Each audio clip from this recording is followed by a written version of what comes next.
दोस्तों, मैं अनिल कुमार फिर से अपने यूट्यूब चैनल में आप लोगों का स्वागत करता हूं। दोस्तों, आज का जो मेरा टॉपिक है वो आपको क्या है कि जो प्रतियोगी परीक्षाओं की तैयारी करते हैं उनके लिए खासकर विशेष महत्वपूर्ण है, ठीक है ना। और यह जो है प्रश्न पत्र आपको आगामी सिविल सेवा प्रारंभिक परीक्षा 2021 हेतु जो विशेष हल प्रश्न पत्र जो दिए गए हैं उसमें से क्या है कि हम कुछ जीएस का पेपर जो है जीके का पेपर उसको हम उठाए हैं, ठीक है ना। तो आप लोग इसे क्या करेंगे कि बढ़िया से देखेंगे और आप लोग इस पेपर को देखकर, ठीक है ना, पढ़ने के लिए ज़रूर मोटिवेट हो जाइएगा कि हमारे जो 12th है, 11th है, 9th है, 10th है, इस सब से कितने सारे प्रश्न जो होते हैं वो आपको पूछे जाते हैं। तो चलिए इसे शुरू करते हैं। देखिए, पहला प्रश्न कर रहा है कि सिंधु घाटी सभ्यता के संदर्भ में निम्नलिखित कथनों पर विचार कीजिए। देखिए, कथन एक कह रहा है कि हड़प्पा नामक स्थल पाकिस्तान के मांटगोमरी जिले में रावी नदी पर क्या है कि स्थित है। तो यह कथन जो है बिल्कुल क्या है कि आपको सत्य है।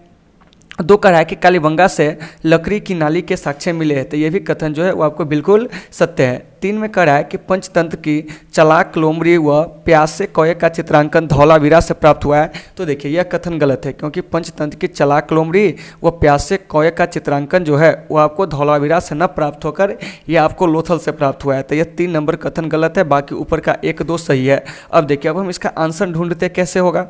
तो उपयुक्त में से कौन से कथन सही है। तो देखिए, तो इसमें कथन सही जो है 1 और 2 है, इसीलिए 1 का जो सही आंसर हो जाएगा वो आपको क्या हो जाएगा, सी हो जाएगा, 1 और 2। चलिए दूसरा प्रश्न, ऋग्वेद के संदर्भ में निम्नलिखित कथनों पर विचार कीजिए। देखिए, पहला कह रहा है कि ऋग्वेद 10 मंडलों, 228 सूक्तों एवं 10,462 मंत्रों में विभक्त है। तो यह कथन बिल्कुल सत्य है क्योंकि आप पढ़े होंगे कि ऋग्वेद में मंडलों की संख्या 10 है, सूक्तों की संख्या 228 है, ऋचाओं यानी मंत्रों की संख्या 10,462 है। तो 1 नंबर कथन जो है वो आपको बिल्कुल सत्य है। 2 में गायत्री मंत्र का वर्णन जो है ऋग्वेद के 30वें मंडल में, यह कथन बिल्कुल सत्य है। और यह जो गायत्री मंत्र है यह आपको सूर्य देवता क्या है कि सावित्री को समर्पित है, क्या है, समर्पित है। तो यह कथन जो है आपको 2 नंबर बिल्कुल सत्य है। 3 में है कि ऋग्वेद के विशेषज्ञ या पुरोहित को होत्री कहा जाता था, ठीक है ना। तो यह भी कथन जो है बिल्कुल सत्य है। तो वहीं कह रहा है कि उपयुक्त में से कौन सा से कथन सही है, ठीक है ना। तो इसमें से आपको 1, 2, 3 ये तीनों कथन जो है सही है। तो इसका जो सही आंसर हो जाएगा वो आपको डी हो जाएगा। क्या हो जाएगा, डी हो जाएगा, ठीक है। तो इन चीज़ों का आपको बढ़िया से याद रखना है। तो देखिए, ये सब आपको जो भी क्वेश्चन अभी बता रहे हैं वो आपको क्या है कि यूपीएससी एग्जाम के लिए जो 2021 में होने वाले हैं उसके प्रश्न पत्र में दिए गए हैं, ठीक है ना। हल प्रश्न पत्र दिए गए हैं, तो आप लोग इसे बढ़िया से देखिएगा।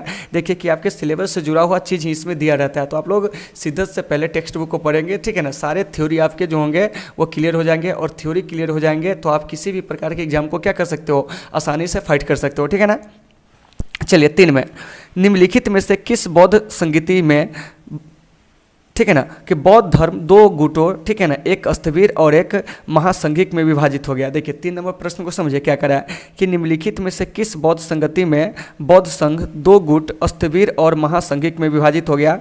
तो देखिए, तो ये जो द्वितीय बौद्ध संगति हुई थी, ठीक है ना, यानी कि द्वितीय बौद्ध संगति जो कि आपको 383 ईसा पूर्व में वैशाली में कालाशोक के शासनकाल में हुआ था। तो इसी बौद्ध संगति में क्या हुआ था कि बौद्ध भिक्षुक जो था वह नियमों को लेकर, यानी विनय पिटक के नियमों को लेकर क्या हुआ था, 2 भाग में बट गया था। एक महासंघिक था, ठीक है ना, जिसको आपको पूर्वी गुट कहा गया, और एक जो था वो आपको यानी कि स्थविर था या थेरवादी था, ठीक है ना, जिसको पश्चिमी गुट भी कहा जाता है।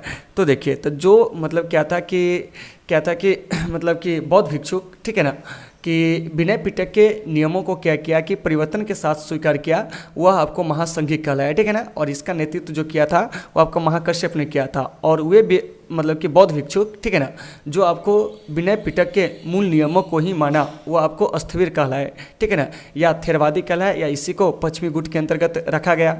तो इसका जो नेतृत्व किया था महाकंचायन, ठीक है ना। तो इसका जो सही आंसर हो जाएगा वो आपको क्या हो जाएगा, बी हो जाएगा। क्या हो जाएगा, बी हो जाएगा। यानी कि 3 का सही आंसर जो हो जाएगा वो आपको बी हो जाएगा। चलिए 3 चीज़ों का आपको बढ़िया से देख लेना है, फिर यहाँ से प्रश्न कर लिया जाएगा कि महासंघिक का नेतृत्व कौन किया था। तो आपको महाकश्यप ने, और जबकि आपको स्थविर का जो नेतृत्व किया था वो आपको महाकंचायन ने किया था, ठीक है। चलिए 4 में क्या कर रहा है, ध्यान से सुनेंगे। निम्नलिखित में से कौन सा एक कथन असत्य है। देखिए क्या करा कि अशोक के अभिलेखों को सर्वप्रथम 1837 में जेम्स प्रिंसेप ने पढ़ा था। तो देखिए, तो यह कथन जो है बिल्कुल क्या है, सत्य है। अब करा है बी नंबर कथन, रुद्रदामन के जूनागढ़ अभिलेख में मौर्य सम्राट अशोक व चंद्रगुप्त दोनों का वर्णन मिलता है। तो यह भी कथन क्या है कि बिल्कुल सत्य है। और आपको पता होगा कि ये जो सुदर्शन झील है, ठीक है ना, और इसका जो निर्माण जो करवाया था, ठीक है ना, वो कहीं ना कहीं जो था वो आपको कौन करवाया था? तो आपको ये जो चंद्रगुप्त मौर्य है उसके जो प्रांतपति थे पुष्यगुप्त, उसी ने करवाया था, ठीक है ना।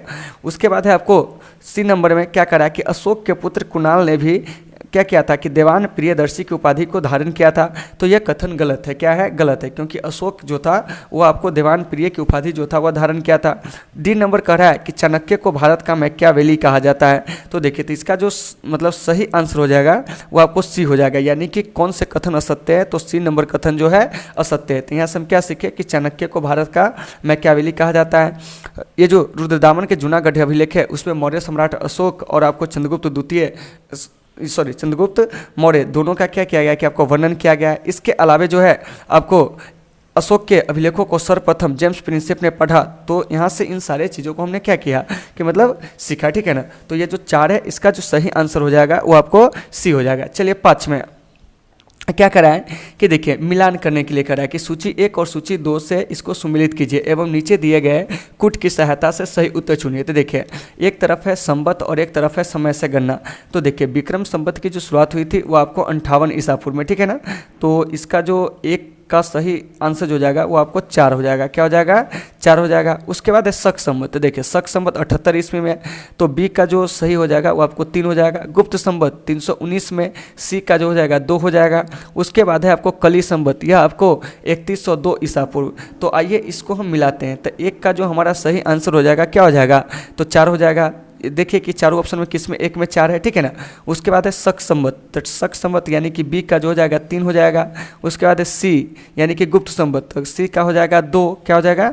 2। और उसके बाद है डी का हो जाएगा 1, ठीक है ना। तो इसमें दिए गए ऑप्शन के आधार पर इसका जो सही कुट होगा वो आपको डी नंबर ऑप्शन होगा, ठीक है ना। तो इस चीज़ को आपको बढ़िया से देख लेना। तो यहाँ से हम क्या जाने कि शक संवत की शुरुआत 78 ईस्वी में, विक्रम संवत की शुरुआत 58 ईसा पूर्व में, गुप्त संवत की शुरुआत 319 ईस्वी में और कली संवत की जो शुरुआत हुई थी वो आपको 3102 ईसा पूर्व में हुआ था। तो इन चीज़ों को आपको बढ़िया से देख लेना है, ठीक है ना।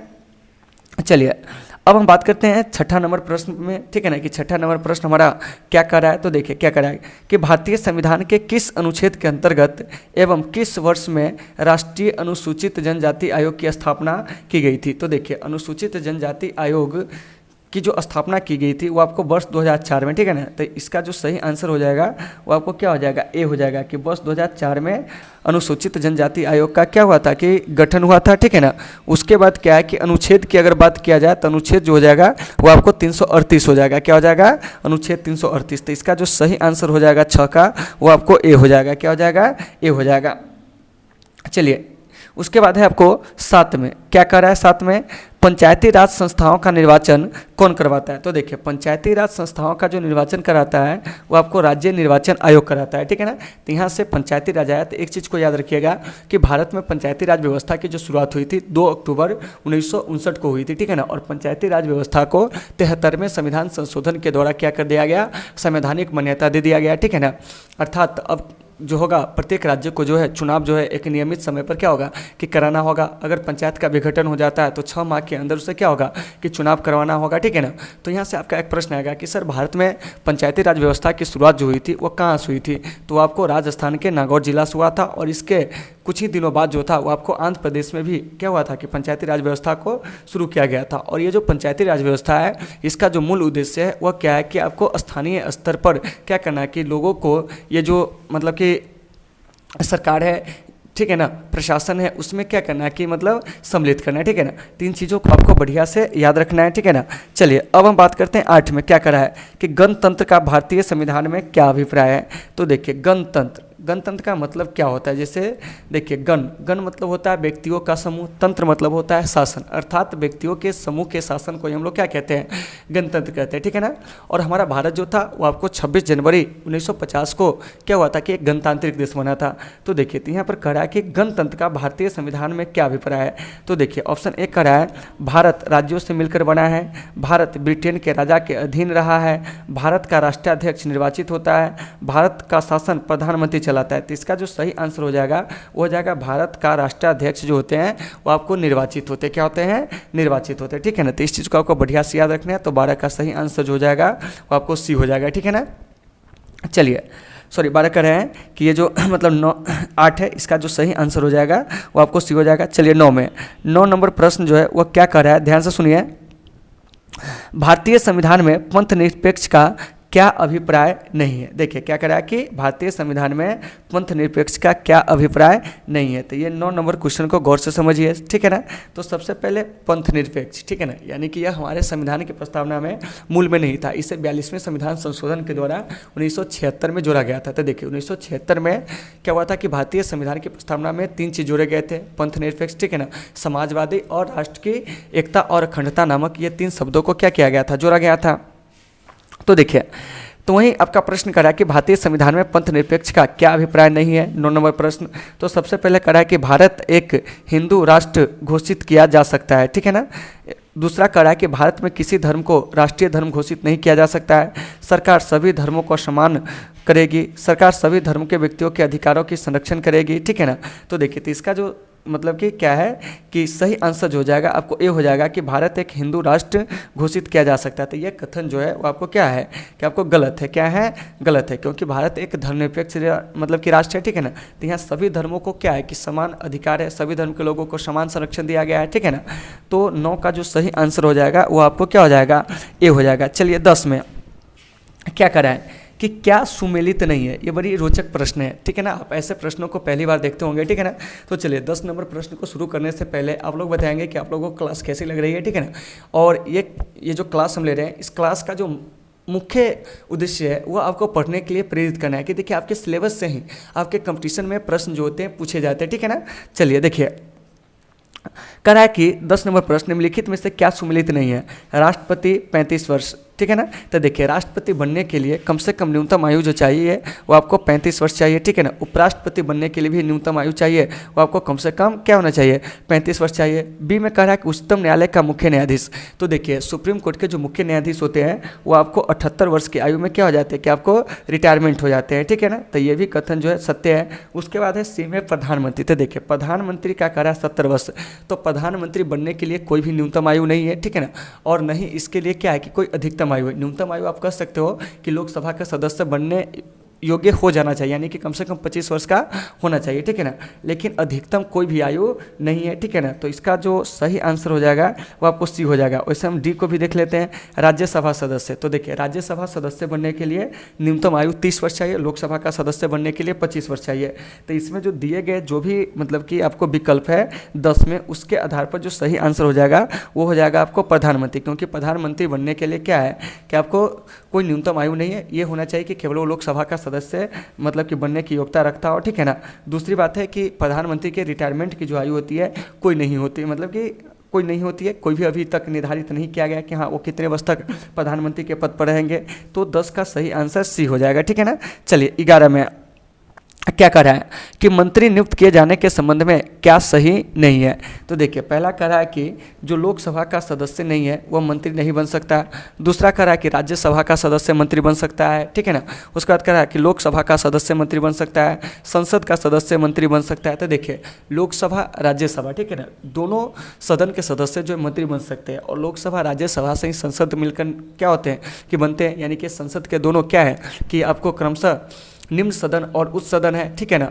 तो देखिए तो संसद के सदस्य ही क्या होते हैं कि आपको मंत्री बन सकते हैं। तो यहाँ पर क्या कह रहा है कि ए नंबर ऑप्शन कि जो लोकसभा का सदस्य नहीं है मंत्री नहीं बन सकता है, ठीक है ना। तो यह कथन गलत है, क्योंकि जो राज्यसभा का सदस्य होगा वो भी आपको मंत्री बन सकता है, या वह व्यक्ति जो लोकसभा का सदस्य नहीं है वो भी क्या हो सकता है कि मंत्री बन सकता है, या संसद के किसी भी सदन का सदस्य मंत्री बन सकता है। लेकिन उसे 6 माह के अंदर किसी न किसी सदन का क्या होगा कि आपको सदस्यता ग्रहण करना होगा। तो 15 का जो सही आंसर हो जाएगा वो आपको क्या हो जाएगा, सॉरी 15 कह रहे हैं, 11 का जो सही आंसर हो जाएगा वो आपको ए हो जाएगा, ठीक है ना, कि जो लोकसभा का सदस्य नहीं है वो मंत्री नहीं बन सकता। तो यह कथन आपको गलत है, क्या है, गलत है, ठीक है ना। चलिए 12 में अब क्या करा है कि रेगुलेटिंग एक्ट 1773 की मुख्य विशेषता क्या है। तो करा कि बम्बई और मद्रास बंगाल के अधीन कर दिए गए, यह कथन बिल्कुल सत्य है। गवर्नर जनरल की परिषद की क्या हुई थी, स्थापना हुई थी, बिल्कुल कथन सत्य है। फोर्ट विलियम्स में उच्चतम न्यायालय की स्थापना की गई, ठीक है ना। और डी कह रहा है उपयुक्त सभी। तो ये सभी कथन जो है वो आपको क्या है, सही है, ठीक है ना। तो इस चीज़ को आपको बढ़िया से क्या करना है कि याद रखना है। चलिए 13 में ब्रिटिश पार्लियामेंट का भारतीय मामलों पर सीधा एवं सक्रिय नियंत्रण किस एक्ट के बाद प्रारंभ हुआ? तो देखिए ए में कर रहा है 1858, ठीक है ना, उसके बाद कर रहा है 1773, फिर कर रहा है 1818 और फिर कर रहा है आपको 1919, ठीक है ना। तो इसका जो सही आंसर हो जाएगा, ठीक है ना, वो क्या हो जाएगा? तो इसका मतलब कि सही आंसर रेगुलेटिंग एक्ट जो है वो आपको 1773 होना चाहिए, ठीक है ना। तो इसको आप लोग देख लेंगे कि रेगुलेटिंग एक्ट 1773, ठीक है ना। तो इसका 13 का जो सही आंसर हो जाएगा वो आपको क्या हो जाएगा? तो बी हो जाएगा, ठीक है ना। और यह रेगुलेटिंग एक्ट आया था कब? तो वो आपको 1773 में आया था। कितना में आया था? 1773 में आया था। तो इन चीज़ों को आपको बढ़िया से क्या कर लेना है? देख लेना है। और इसी एक्ट के तहत क्या हुआ था कि कलकत्ता में एक आपको क्या कहते हैं कि जो सर्वोच्च न्यायालय है उसकी क्या हुई थी? स्थापना हुई थी, ठीक है ना। तो इन चीज़ों को आपको बढ़िया से देख लेना। चलिए आगे चलते हैं। अगला प्रश्न जो है हमारा क्या कर रहा है, सो सुनिए ध्यान से, ठीक है ना। 14 नंबर प्रश्न, किस एक्ट के द्वारा पश्चिमी शिक्षा को भारत में पहली बार प्रोत्साहित किया गया? तो देखिए ये जो पश्चिमी शिक्षा है, ठीक है ना, ध्यान से सुनिएगा। इसको क्या हुआ था कि 1813 के चार्टर एक्ट के तहत क्या हुआ था कि भारत में प्रोत्साहित किया गया था। अर्थात ईसाई पादरियों को भी क्या हुआ था कि भारत में धर्म प्रचार प्रसार की अनुमति मिली थी, ठीक है ना। तो 14 का सही आंसर हो जाएगा 1813 का चार्टर एक्ट। और देखिए चार्टर एक्ट जो है वो आपको क्या है कि मतलब कि 1853 से पहले जो है वो आपको क्या हुआ था कि 3 ही आया था, और 1853 को लेकर 4 है।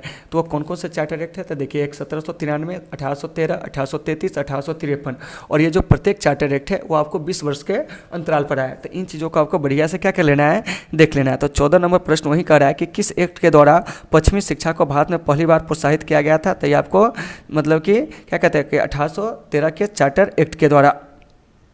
चलिए अब कराए 15 नंबर प्रश्न कि सर्वप्रथम किस एक्ट ने भारत के क्षेत्रों को पहली बार ब्रिटिश अधिकार क्षेत्र कहा था? तो यह आपको ब्रिटिश इंडिया एक्ट 1784, ठीक है ना। तो इस चीज़ को आपको बढ़िया से देख लेना है। तो 15 का सही आंसर हो जाएगा ए। 16 रेगुलेटिंग एक्ट 1773 के तहत कौन पहला गवर्नर जनरल बना था? तो देखिए रेगुलेटिंग एक्ट 1773 के अंतर्गत पहला गवर्नर जनरल जो बना था, ठीक है ना, वो आपको वारेन हेस्टिंग्स बना था। कौन बना था? Warren Hastings. तो 16 का सही आंसर ए हो जाएगा वारेन हेस्टिंग्स। चलिए 17 में CU की नामक पुस्तक की रचना किसने किया था? तो देखिए CU की नामक पुस्तक की रचना जो किया था वो आपको ह्वेनसांग ने किया था। और एक चीज़ याद रखिएगा कि ह्वेनसांग जो है वो आपको चीन का बौद्ध यात्री था, और यह भारत 629 से लेकर 644 ईस्वी के बीच में हर्षवर्धन के दरबार में आया हुआ था, ठीक है ना। और इस बीच की अवधि में यह भारत में क्या किया था कि बौद्ध धर्म की जो शिक्षा है उसे क्या किया था? ग्रहण किया था। बौद्ध दर्शन को क्या किया था? एकत्र किया था, ठीक है ना। तो 17 का जो सही आंसर हो जाएगा वह हो जाएगा आपको बी, यानी कि CU की नामक पुस्तक की रचना किसने किया था? ह्वेनसांग। और ह्वेनसांग को याद रखिएगा कि इन्हें यात्रियों का राजकुमार भी कहा जाता है, ठीक है ना। चलिए 18 में क्या करा है कि चोल शासकों के संदर्भ में निम्नलिखित कथनों पर विचार कीजिए। तो देखिए क्या करा है कि राजेंद्र प्रथम ने बंगाल की खाड़ी को चोल झील का स्वरूप प्रदान किया था। तो यह कथन बिल्कुल सत्य है, ठीक है ना। राजराज प्रथम ने संपूर्ण सिलोन पर विजय प्राप्त की थी। संपूर्ण सिलोन कहने का श्रीलंका पर। तो यह कथन जो है आपको गलत है, क्योंकि श्रीलंका पर पूर्ण रूप से जो विजय प्राप्त किया था वो आपको इनके बेटा जो था वो आपको राजेंद्र चोल उसने किया था। तो 2 नंबर कथन तो ऑलरेडी गलत है, ठीक है ना। अब करा 3 में तंजौर में विदेश्वर मंदिर का निर्माण राजराज प्रथम ने करवाया था। अभी हाल फिलहाल आप लोग पढ़े होंगे, ठीक है ना।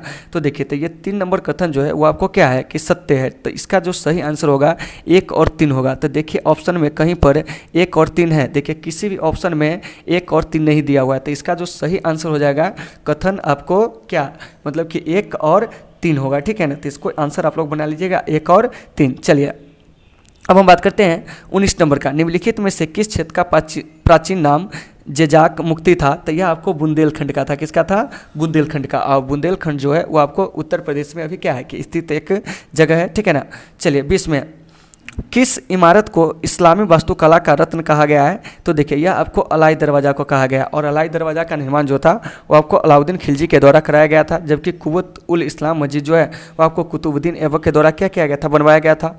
ताजमहल जो है वो आपको शाहजहाँ के द्वारा बनाया गया था। हुमायूं का मकबरा जो है हाजी बेगम के द्वारा बनाया गया था। किसके द्वारा बनाया गया था? हाजी बेगम के द्वारा बनाया गया था। तो इन चीज़ों को आपको क्या करना है कि बढ़िया से याद रखना है, ठीक है ना। तो कभी कभी प्रश्न कर लिया जाता है कि ये जो हुमायूं के मकबरा है इसके जो वास्तुकार थे वो कौन थे? तो वो आपको मीरक मिर्जा ग्यास थे, ठीक है ना। 3 चीज़ों को बढ़िया से आपको देख लेना है। चलिए अब हम बात करते हैं आपको 21 नंबर प्रश्न की। क्या कह रहा है सो ध्यान से सुनेंगे, ठीक है ना। देखिए कि भारतीय संविधान के किस अनुच्छेद के तहत कारखाने, खनन या किसी खतरनाक उद्योग में 14 वर्ष से कम उम्र के बच्चे को, ठीक है ना, काम करने पर प्रतिबंधित है। तो देखिए अनुच्छेद 24 के अंतर्गत संविधान में यह प्रावधान किया गया है कि किसी भी 14 वर्ष से कम उम्र के बच्चे को जोखिम भरे कामों पर क्या होता है, मतलब कि नहीं रखा जा सकता। यानी कि जो बच्चे 14 वर्ष से कम उम्र के हैं उनको जोखिम भरे काम पर नहीं रखा जा सकता। इस बात की चर्चा जो है संविधान के अनुच्छेद किस में है, तो वो आपको 24 में है। तो 21 का सही आंसर हो जाएगा आपको ए हो जाएगा।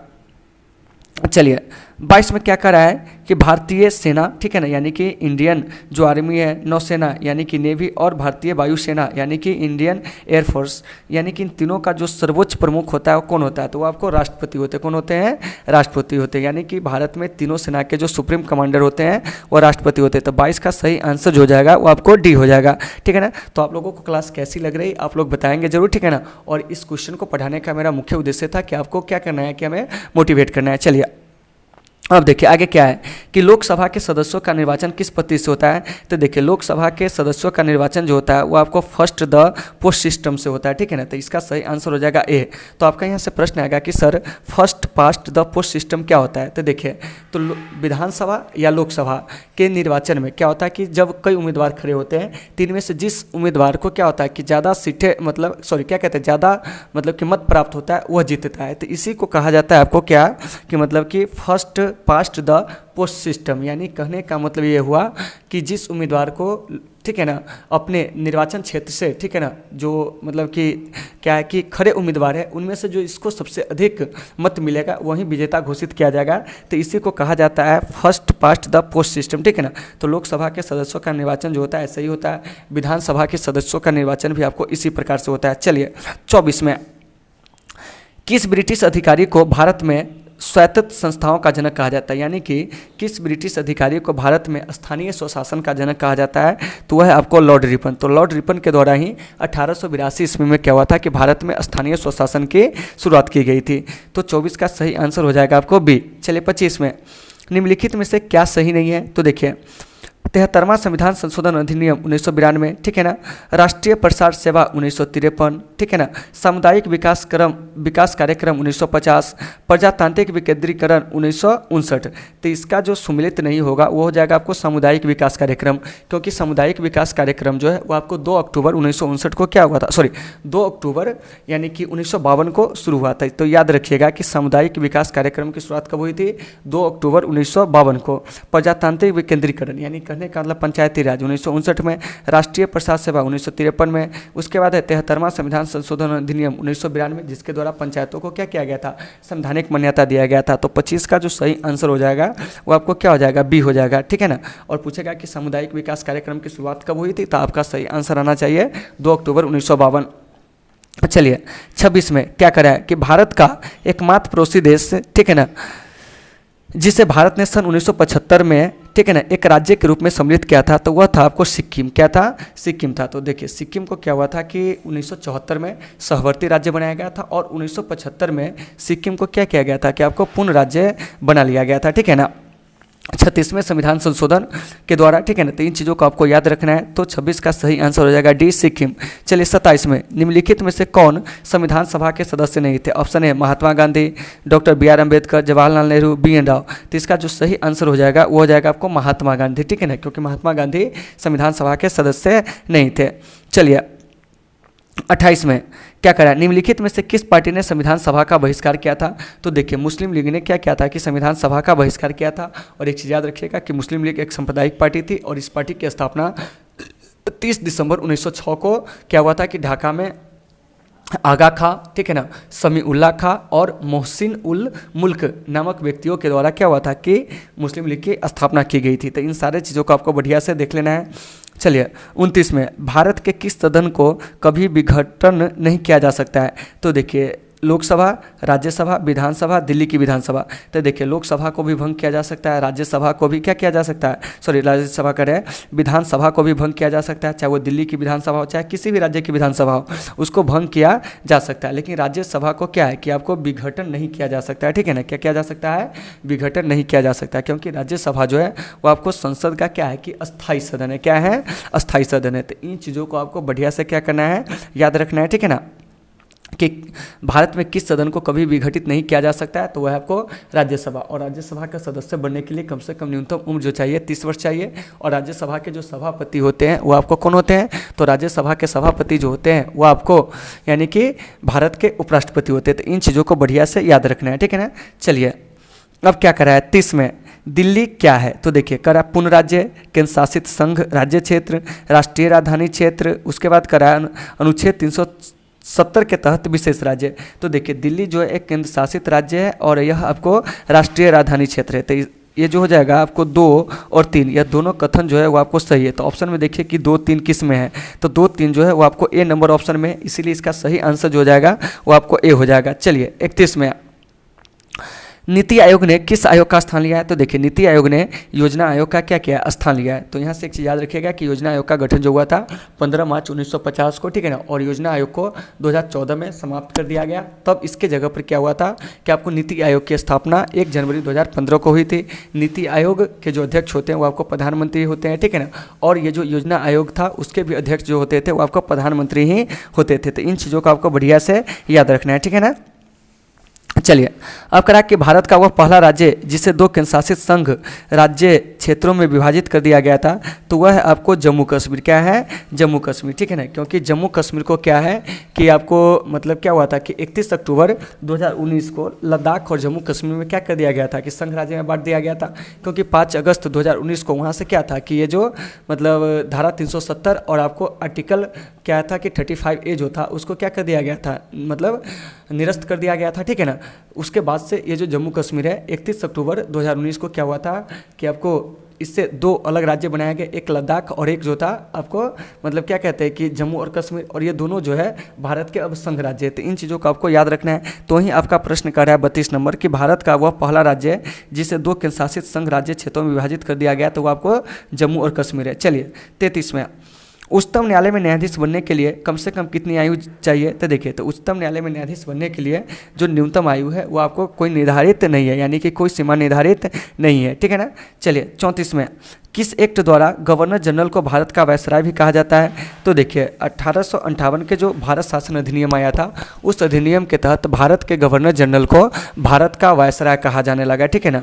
तो ये जो 34 है इसका जो सही आंसर हो जाएगा वो आपको ए हो जाएगा। चलिए 35 में, भारतीय राष्ट्रीय कांग्रेस की स्थापना कब हुई थी, तो देखिए भारतीय राष्ट्रीय कांग्रेस जो कि हमारे देश की सबसे प्राचीन पार्टी है, इसकी स्थापना बस 1885 में, ठीक है ना, 28 दिसंबर को बम्बई के गोकुल दास तेजपाल संस्कृत महाविद्यालय के प्रांगण में, ठीक है ना, एओ ह्यूम के द्वारा किया गया था। और इसके प्रथम अध्यक्ष जो थे वो आपको बेमस चंद्र बनर्जी थे। तो इन चीज़ों को आपको बढ़िया से याद रखना है। चलिए अब है 36 में, मार्ले मिंटो, ठीक है ना, रिवर्स के नाम से कौन सा एक्ट जाना जाता है, यानी कि मार्ले मिंटो सुधार अधिनियम जो है वो आपको 1909 है। क्या है 1909, और इसी एक्ट के द्वारा क्या हुआ था कि प्रथम बार जो था मुस्लिमों को क्या दिया गया था कि आपको पृथक निर्वाचन का अधिकार जो है वो आपको दिया गया था।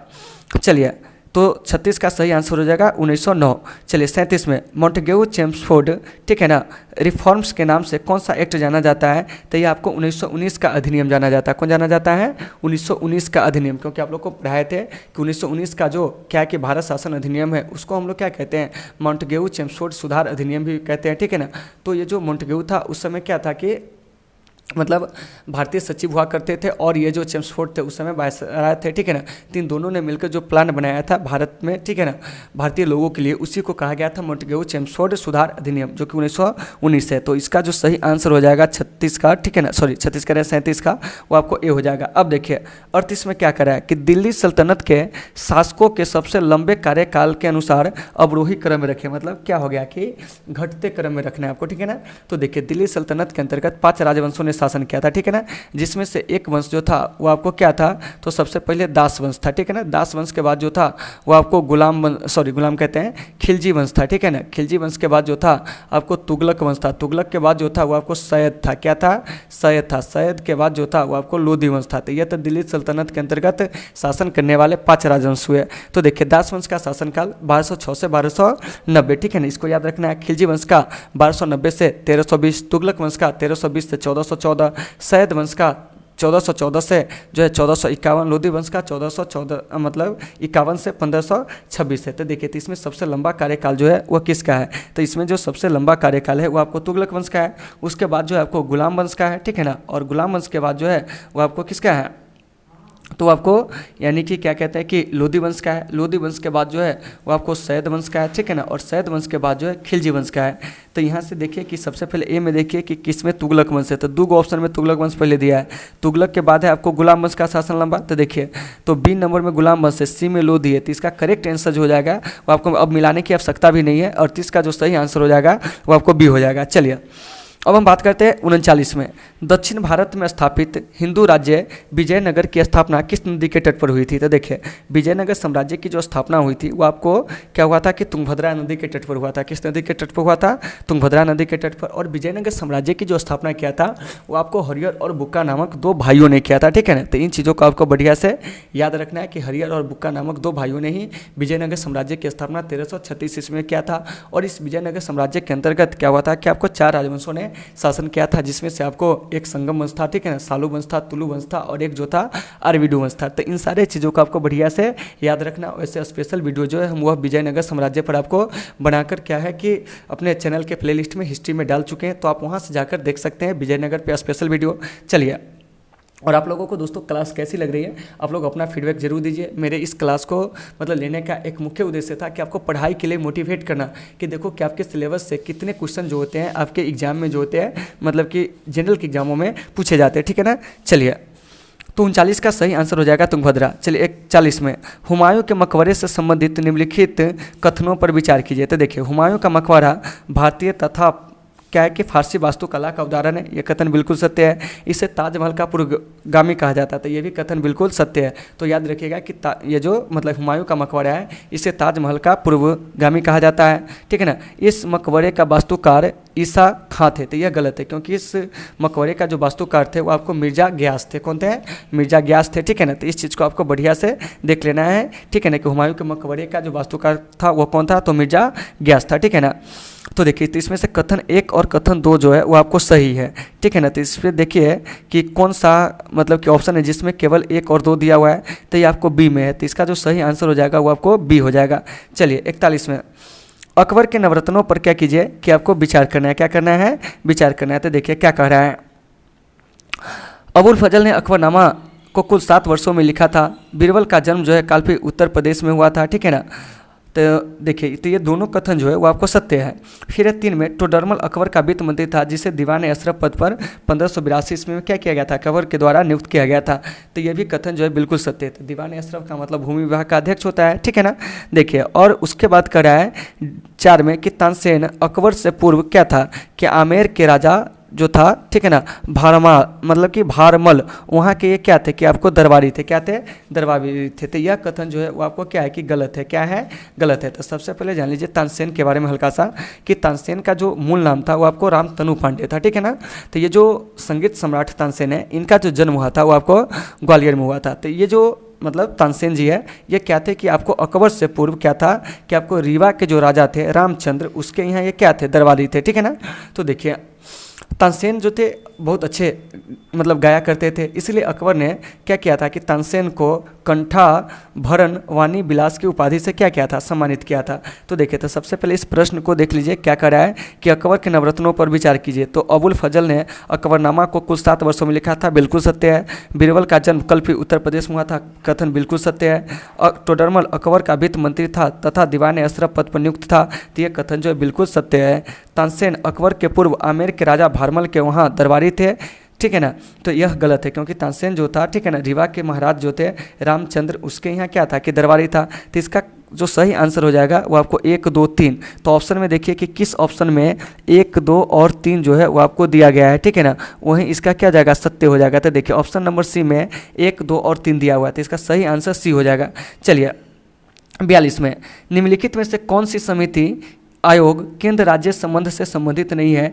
तो यह आपको अशोक मेहता समिति नहीं है, क्योंकि अशोक मेहता समिति का जो संबंध है वो आपको पंचायती राज व्यवस्था से, और अशोक मेहता समिति का जो गठन हुआ था वर्ष 1978 में। तो इन चीज़ों को आपको बढ़िया से याद रखना है। चलिए 43 में, संविधान के 73वें संशोधन में संवैधानिक संशोधन निकायों का दर्जा प्राप्त पंचायती राज संस्थाओं का कार्यकाल कितने वर्ष का है? तो देखिए यह आपको 5 वर्ष का है, ठीक है ना। तो 43 का सही आंसर हो जाएगा बी, यानी कहने का मतलब हुआ कि जब से ये जो क्या है कि पंचायती राज व्यवस्था, इसको जब से संवैधानिक मान्यता मिला है तब से इसका जो कार्यकाल है वह आपको एक कार्यकाल कितना निर्धारित किया गया है, तो 5 वर्ष। लेकिन अगर 5 वर्ष से पहले पंचायत विघटन हो जाता है तो 5 वर्ष के अंदर में ही क्या कहते हैं कि 6 माह के अंदर में ही आपको चुनाव करवाना पड़ेगा, ठीक है ना। तो इस चीज़ों को भी आपको देख लेना है। तो 73वां संविधान संशोधन जो वो आपको 1992 में हुआ था और इसके तहत पंचायती राज व्यवस्था को क्या हुआ था कि संवैधानिक मान्यता जो था प्रदान किया गया था। चलिए 44 में, भारत के मुख्य निर्वाचन आयुक्त की नियुक्ति कौन करता है? तो देखिए भारत के मुख्य निर्वाचन आयुक्त, अन्य निर्वाचन आयुक्त, इस सबकी नियुक्ति जो करते हैं वो आपको राष्ट्रपति करते हैं, ठीक है ना। तो इन सारे चीज़ों को आपको बढ़िया से देख लेना। और आप लोगों को क्लास कैसी लगी